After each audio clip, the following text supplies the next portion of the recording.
The United States is warning its allies in Europe and Asia that China has signaled an openness to providing economic and military support to Russia.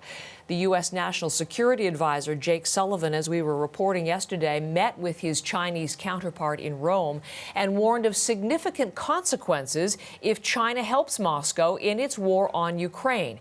Patrick Falk is with us live from Beijing. And Patrick, we have today heard from China's foreign ministry on this morning. What is the response in China?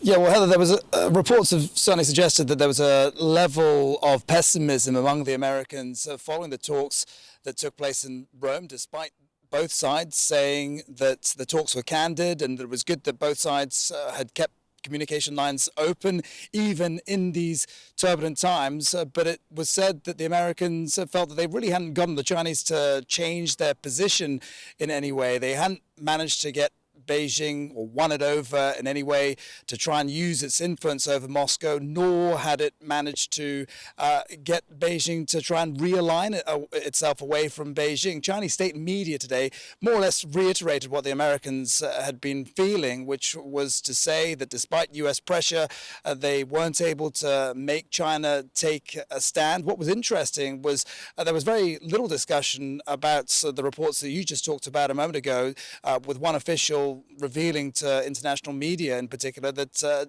he said that China had already decided to provide economic and financial support to Moscow. There's very little talk about that. But when asked whether or not China was concerned about possible sanctions, China's foreign ministry today urged the U.S. not to affect China's legitimate rights and also warned that international sanctions would affect the global economy, more or less reiterating or echoing what Foreign Minister Wang Yi had said to his Spanish counterpart a day ago, which was to say that China was not a party to this crisis and did not want to be affected by any such sanctions.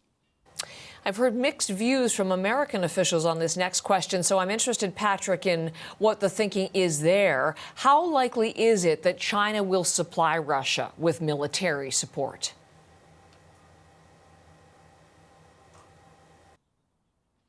Well, one of the things that was said, or one of the U.S. officials that was quoted in international media was saying that, one of the ideas of having these negotiations was to get China to recalculate and reevaluate its position. Now, China may not want to openly say that it may have changed its position on any of these matters as a result of U.S. pressure, but certainly one would imagine that Beijing would still go away and weigh everything up. All the same, though, it seems highly unlikely that Beijing would want to draw itself into this conflict. As we've said just a moment ago, China's already said that it's not party to the crisis. It's unimaginable almost that it would want to draw itself into the crisis militarily, and it would obviously have to pay a penalty for that. There's also a question of logistics. Reports have suggested that the systems between the Russians and the Chinese are different. So in that sense, it doesn't seem as though it would necessarily be possible or feasible in the short term